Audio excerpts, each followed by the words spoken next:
ఈరోజు ఉదయం రాలేకపోయాను. వేరే ఆ, వేరే అపాయింట్మెంట్ ఉంటే అక్కడ ఉండాల్సి వచ్చింది. ఆ, ఎవరైనా లైవ్లో ఉంటే రండి. నేను ఎక్కువసేపు లేదు, మాక్సిమం ఒక హాఫ్ అన్ అవర్లో ముగించేసి వెళ్ళిపోదాం అని అనుకుంటున్నాను. బేసిక్గా ఈరోజు evening I wanted to discuss with you about the priorities of our government and media houses. అంటే మన మీడియా హౌసులకు మరియు మన ప్రభుత్వాలకు ఉన్నటువంటి ప్రాధాన్యతలు చూడండి ఎలా ఉన్నాయో. వాటిని కేవలం మీ ముందు కొద్ది శబ్దాల్లో కొద్ది మాటల్లో ఉంచేసి వెళ్ళిపోతాను. ఈరోజు తెలంగాణలో 1600కు మంది పైగా కూలీలు ఎల్ఎన్టీ అనే కంపెనీ నుంచి బయటకు వచ్చి వారికి రావాల్సినటువంటి వేతనాలు గురించిన విషయంలో వారికి ఉన్న ఇబ్బందులను చెప్తూ బయట ఒక ధర్నా ప్రదర్శన లాంటిది చేశారు. 1600 మంది ఒకేసారి వచ్చారు అని అంటే వారికి ఉన్నటువంటి ఇబ్బందులు ప్రాధాన్యంగా భోజనం లేకపోవటం, ప్రాధాన్యంగా వారికి ఉండాల్సిన మౌలిక సదుపాయాలు, మౌలిక వసతులు లేకపోవటం కారణంగా వాళ్ళు ఇబ్బంది పడుతున్నాము అన్నటువంటి విషయాన్ని వాళ్ళు తెలియజేశారు. అయితే మన ప్రధానమైనటువంటి మీడియా హౌసెస్ వీటిని కవర్ చేస్తున్నాయా లేవా అనేది ఒకసారి ఆలోచించండి. ఎందుకని మన దేశంలో ఉన్నటువంటి వాళ్లకు ఇంత అమానవీయత ఎందుకు వచ్చింది? ఎందుకు అని అంటే ఎల్ఎన్టీ అనే ఇదే సంస్థ 150 కోట్లకు పైగా పిఎం కేర్స్ అనేటటువంటి ఫండ్కు ఇచ్చింది. ప్రభాకర్ బోడుపల్లి గారు, హాయ్ బ్రదర్. సో 150 కోట్లు పిఎం కేర్ అనే ఫండ్కు ఇవ్వటం. పిఎం కేర్ అనే ఫండ్ ఇంతకుముందు నేను చెప్పినట్లుగా దానికి సిఏజీ వాళ్ళు ఆడిట్ చేసేటటువంటి గవర్నమెంట్ అధికృతులు లేదా గవర్నమెంట్ యొక్క నియంత్రణలో ఉండేటటువంటిది కాదు. అది సామాన్యమైనటువంటి ఒక ట్రస్ట్. ఆ ట్రస్ట్కు 150 కోట్లు ఇచ్చారు, బాగానుంది. కనీసం 1600 మందికి భోజన సదుపాయాలు చేయటానికి 150 కోట్లు అయితే ఖర్చు కావు, చాలా తక్కువ ఖర్చు అవుతుంది దాంతో పోలిస్తే. అయినా కానీ వారి సొంత ఎంప్లాయీస్ చూడలేనటువంటి పరిస్థితి. దాన్ని కవర్ చేయడానికి, దాన్ని ప్రధానంగా ప్రజల ముందుకు తీసుకొని రావడానికి స్పైన్లెస్ అంటే ధైర్యం లేనటువంటి ప్రజలు, లేకపోతే ధైర్యం లేనటువంటి ప్రభుత్వాలు, ధైర్యం లేనటువంటి మీడియా హౌసెస్, అలాంటి వాటికి మనం అలాంటి ఛానల్స్ని మనం పోషిస్తున్నాం.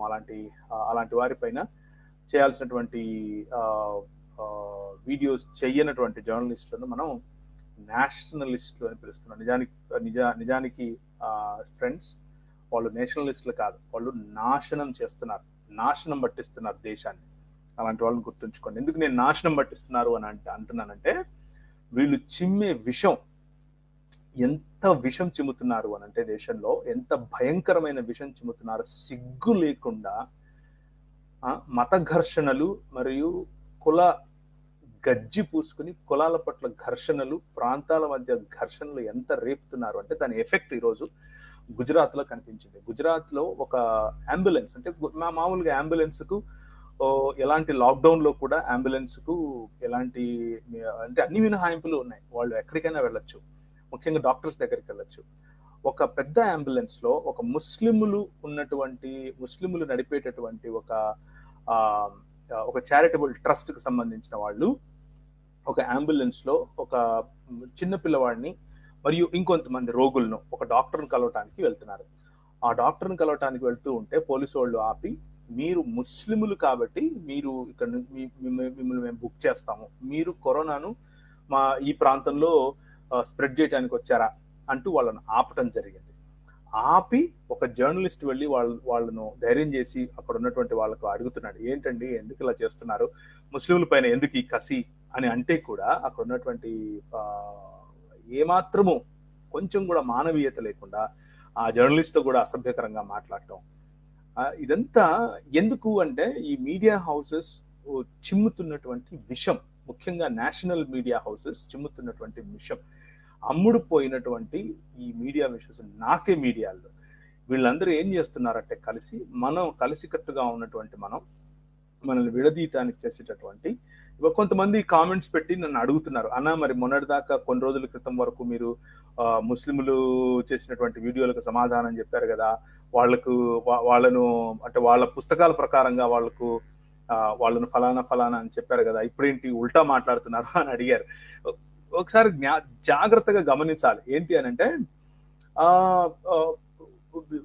ముస్లిములతో మనకున్నటువంటి, లేకపోతే ఎవరికైనా ముస్లింలతో క్రైస్తవులకు, క్రైస్తవులతో ముస్లింలకు, ముస్లింలతో హిందువులకు, హిందువులతో ముస్లింలకు, హిందువులతో క్రైస్తవులకు, క్రైస్తవులకు హిందువులకు, ఇలా వేరు వేరు మతాల మధ్య ఉన్నటువంటి ఏ ఇబ్బంది అయినా సరే అది అకాడమిక్, అంటే మనకు సంబంధించినటువంటి ప్రపంచ దృక్పథానికి సంబంధించిన అధ్యయనం గురించినటువంటి భేదాభిప్రాయాలు ఉన్నంత మాత్రాన మనము సమాజాన్ని వెలివేయటానికి వీల్లేదు.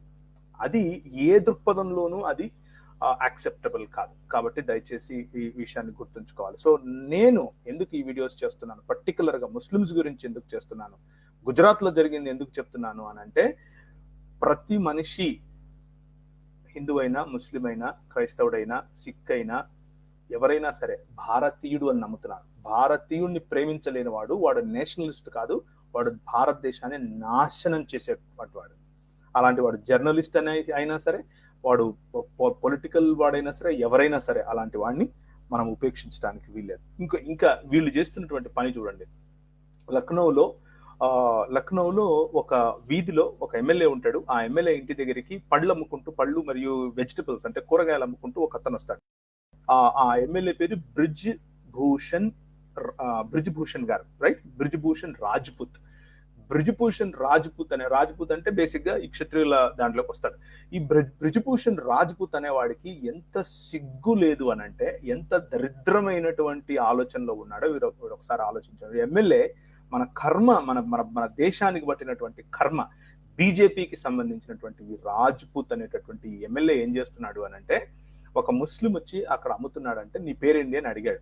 ఒక ఎమ్మెల్యే మామూలుగా మాట్లాడితేనే ప్రజలకు భయం వస్తుంది. అలాంటి సమయంలో ఈ మీడియా హౌసెస్ అన్ని కలిపి చిమ్మినటువంటి ఈ విషయం అందరిలో ఆల్రెడీ పాకిపోయింది. ఏమని? ముస్లింలే కరోనా స్ప్రెడ్ చేస్తున్నారు, జమాతీలు అంటూ వాళ్ళను దుయ్యబట్టారు. అలాంటి సమయంలో ఒక ముసలివాడు తన సొంత కొడుకుని తీసుకుని వచ్చి అమ్ముకుని కొంచెం డబ్బు సంపాదించి భోంచేద్దాం అని అనుకున్నాడు. అందులో తప్పేం కనిపించింది? నీ పేరేంటి అని అడిగితే నా పేరు రాజ్ కుమార్ అని చెప్పాడు. భయం, ప్రాణ భయం ఎవరికైనా ఉంటుంది. మిమ్మల్ని ఎవరు నమ్ముతారు ఈ రోజుల్లో?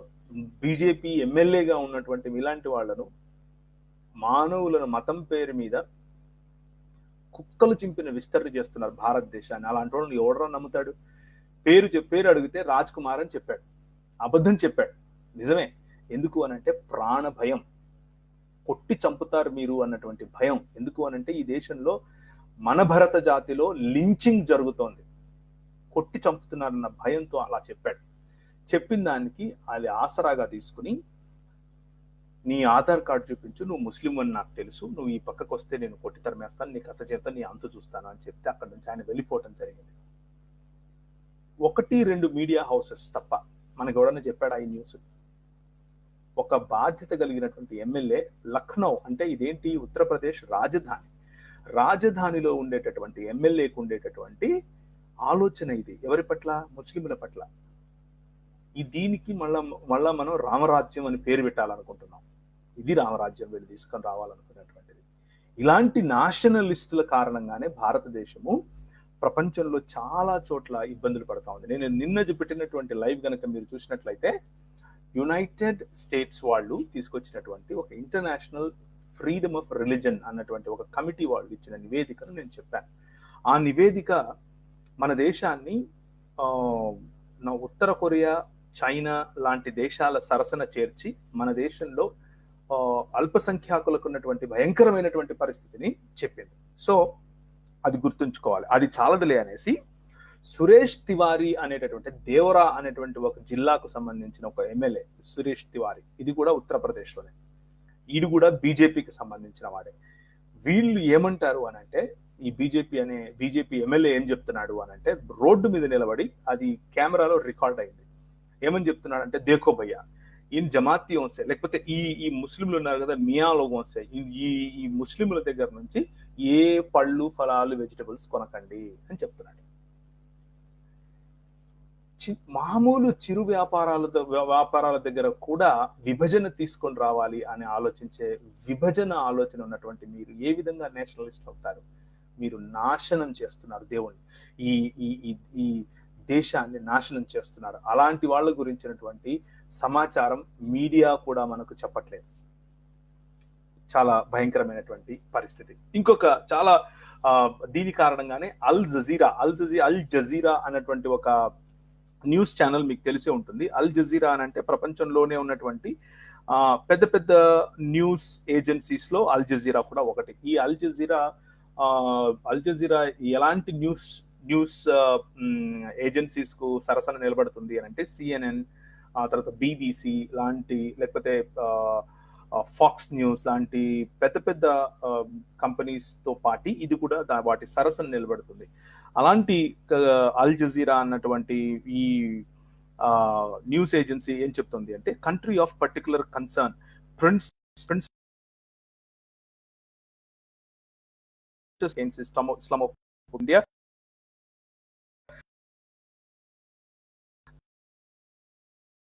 నెల్సన్ మండేలా ఆర్ గాంధీ అంటూ మన దేశంలో పుట్టిన వాళ్ళ గురించి మనకు చెప్పే స్థితికి మనం తీసుకొచ్చాం. దానికి కారణం ఏమిటి అని అంటే, ఇదిగో ఇలాంటి వాళ్ళు ఒక చిన్న బిడ్డను కూడా ఆసుపత్రి దగ్గరికి పోనివ్వకుండా ఆపటానికి, అంబులెన్స్ కు కూడా మతం పూసేటటువంటి ఇలాంటి వాళ్ళు దేశంలో ఉండడం కారణంగా, ఇలాంటి వాళ్ళు మనకు దరిద్రం కొద్దీ మనకు పాలకులు అవడం కారణంగా ఇలాంటి వాళ్ళ దగ్గర నుంచి వినాల్సి వస్తా ఉంది. ఇంకా ఏమంటున్నారు అనంటే, కువైత్ కు సంబంధించినటువంటి రాజు ఏమంటున్నాడు అనంటే, ఇవన్నీ విన్న తర్వాత కపూర్ గారు మాటిమాటికి ట్వీట్స్ చేయాల్సి వస్తా అనంటే, ఈ దేశాల నుండి మన దేశానికి 55 బిలియన్ల వ్యాపారం సగటున సంవత్సరానికి కేవలం కొన్ని దేశాల నుంచే, జిసిసి అంటే గల్ఫ్ కోఆపరేషన్ కౌన్సిల్ నుంచే వస్తుంది.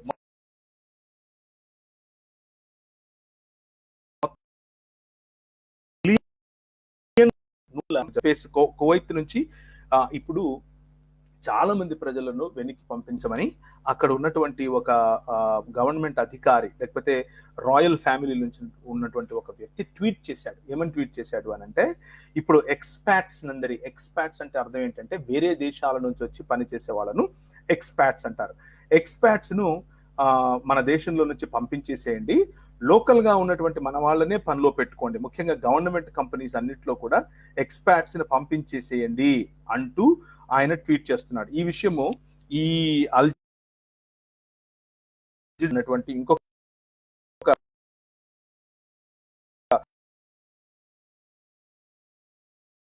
fired, replaced by locals. Indians make up a fifth of Oman's population with roughly 4.5 lakhs expatriates living and working there. 4.5 లక్షల మందిని ఇప్పుడు సింపుల్ గా ఏమంటున్నారు అని అంటే, పోండి నాయన తట్టా బుట్ట సర్దుకొని మీ ఇంటికి. ఎందుకు మన దేశానికి కర్మ? ఎందుకు మన దేశంలో వెళ్ళి అంత కష్టపడి వారి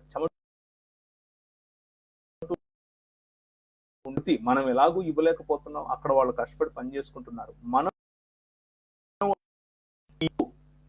విస్తరింపజేసేవాళ్ళు, లేకపోతే ఈ గజ్జి ఈ మత మౌఢ్యం ఏదైతే ఉందో అలాంటి దాన్ని భారతదేశం సరిపోదు అని పోయి యుఏఈ మరియు అరబ్ దేశాల్లో కూడా పరపటించుకుంటున్నారు. అలాంటి చోట్ల కూడా మరి దాన్ని విస్తరింపజేస్తూ ప్రజలలో భావ విద్వేషాలు రెచ్చగొట్టే పని చేస్తున్నారు. చేయటం కారణంగా అక్కడ ఉన్నటువంటి రాజులు, అక్కడ ఉన్నటువంటి ప్రభుత్వాలు మన ప్రజలను ఆ దేశాల నుంచి వెనక్కి పంపించే ప్రయత్నం చేస్తున్నారు. ఒక్కసారి ఆలోచించండి, ఒక్క కువైట్ లోనే, చిన్నది కువైట్ అంటే హైదరాబాద్ సిటీ కంటే ఇంకొంచెం పెద్దగా ఉంటది అంతే. కువైట్ అనేది ఒక దేశం అయినా కానీ పేరుకు మన రంగారెడ్డి జిల్లా, హైదరాబాద్ సికింద్రాబాద్, తర్వాత మేడ్చల్ జిల్లా, ఇవన్నీ కలిస్తే ఎంత ఉంటుందో అంతే ఉంటది. అక్కడే 4.5 లక్షల మంది, అంటే 4.5 లక్షల కుటుంబాలు, వాళ్ళందరూ వెనక్కి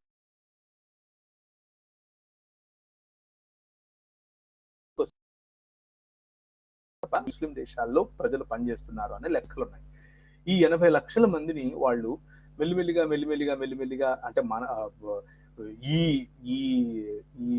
నాశనం పట్టించే నాషనలిస్టులు చేసేటటువంటి వీడియోలు, వీళ్ళు చేసేటటువంటి ట్వీట్స్, వీళ్ళు ఈ సమాజంలో ప్రోత్సహిస్తున్నటువంటి ఈ విద్వేషాల కారణంగా అలాంటివి జరిగితే భారతదేశం పరిస్థితి ఏంటి? ఇప్పటికే మన దేశంలో ఉన్నటువంటి భయంకరమైన ఆర్థిక మాంద్యం, ఆ ఆర్థిక మాంద్యానికి తోడుగా కరోనా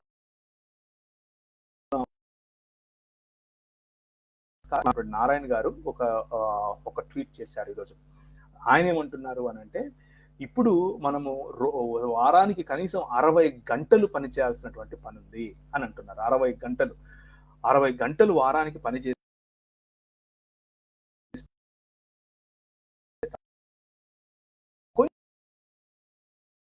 అవకాశం లేనటువంటి పరిస్థితిలో మనం ఉన్నాము అని అంటే, మన పరిస్థితి ఇంత దయనీయంగా ఉంది అని అంటే, 60 గంటలు వారానికి పని చేస్తే గానీ మనము మన దేశాన్ని ముందుకు తీసుకోలేని పరిస్థితిలో ఉంటే, ఈ సమయంలో దాన్ని ఏమంటారు, పెట్రోల్ పోసినట్లుగా ఇలాంటి మతతత్వాన్ని పెట్రోల్ పోసినట్లుగా ఆ దేశాల్లో కూడా రగిలింపజేస్తూ ఉన్నాము అని అంటే, ఇక మన పరిస్థితి ఏంటో ఆలోచించుకోవాలి. ఇక చివరిగా ఇంకొక విషయం చెప్పేసి నేను ముగిస్తాను. ఏంటి అని అంటే,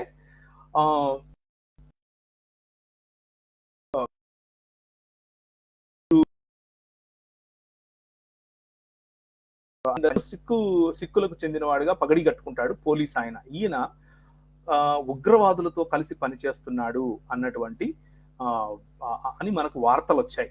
ఆయనను కొద్ది రోజుల క్రితం, అంటే 1 సంవత్సరం క్రితం బహుశా, ఢిల్లీ వెళ్తూ ఉండగా లేకపోతే జమ్మూ వెళ్తూ ఉండగా 2 ఉగ్రవాదులతో కలిసి ప్రయాణిస్తుండగా అరెస్ట్ చేశారు. ఇప్పుడు ఆ కేసులో ఒక కీలక మలుపు వచ్చింది. మనకు ఏ మీడియా వాడు చెప్పడు దీని గురించి. మన ప్రాధాన్యతలు చూడండి ఎలా. దేశం మన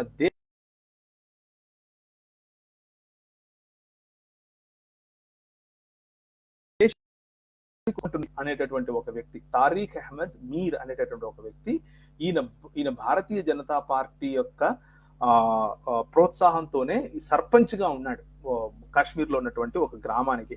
అంటే 2011లో జరిగిన ఎలక్షన్స్ లో ఆయన సర్పంచ్ గా భారతీయ జనతా పార్టీ యొక్క ప్రోత్సాహంతోనే గెలిచాడు, మద్దతుతో గెలిచాడు. ఈయన ఈ ఉగ్రవాదులను తరలించడంలో ఈ దేవేందర్ సింగ్ కు సహాయపడుతున్నాడు అంటూ ఈ రోజు మనకు సమాచారం దొరుకుతా ఉంది, వార్తలు వస్తున్నాయి. మనకు ఎవరైనా చెప్తారు, వీళ్ళు ఏం చెప్తారు,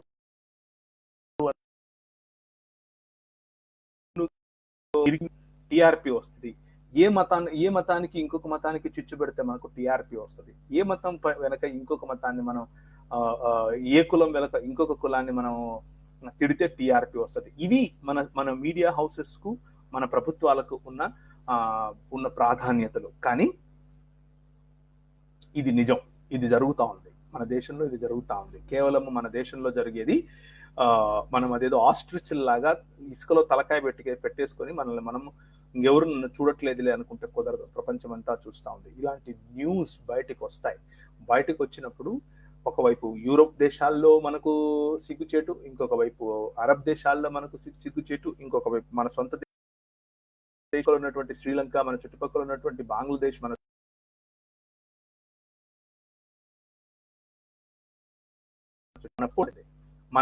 లా అండ్ ఆర్డర్ లేకపోతే లీగల్ ప్రాసెసెస్ ఏవైతే ఉంటాయో, అంటే రూల్ ఆఫ్ ద లా అని పిలుస్తారు, ఆ ఇండెక్స్ లో కూడా మనము ఈ దేశాల కంటే వెనకబడిపోతున్నాం. అంత మాత్రమే కాదు, దాన్ని ఏమంటారు, అల్పసంఖ్యాకుల యొక్క రక్షణ విషయంలో మనం వెనకబడిపోతున్నాం.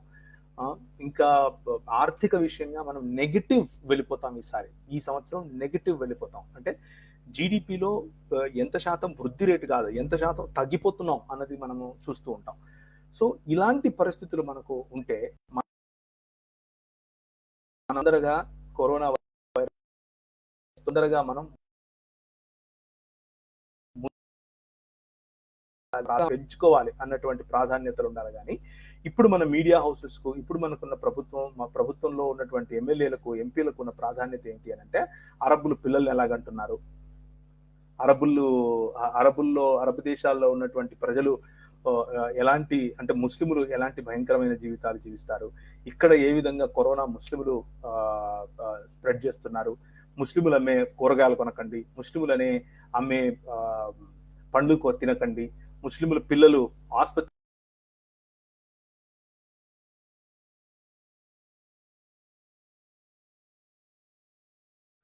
నేషనలిస్టులుగా పిలుచుకునేటటువంటి నాశనవాదులు వాళ్ళ అజెండాలో వాళ్ళు ముందుకెళ్ళిపోతున్నారు. నిజమైన దేశభక్తులుగా ఉండేటటువంటి వాళ్ళు ఎవరైనా ఉంటే ఇటువంటి ఇన్ఫర్మేషన్ తీసుకోండి, ఇటువంటి ఇన్ఫర్మేషన్ చెప్పండి. ఇటువంటి ఇన్ఫర్మేషన్ చెప్పడం ద్వారా ప్రజల్లో సమైక్యత, అంటే ఒక ఐక్యత వైపుకు ప్రజలను తీసుకొచ్చే ప్రయత్నం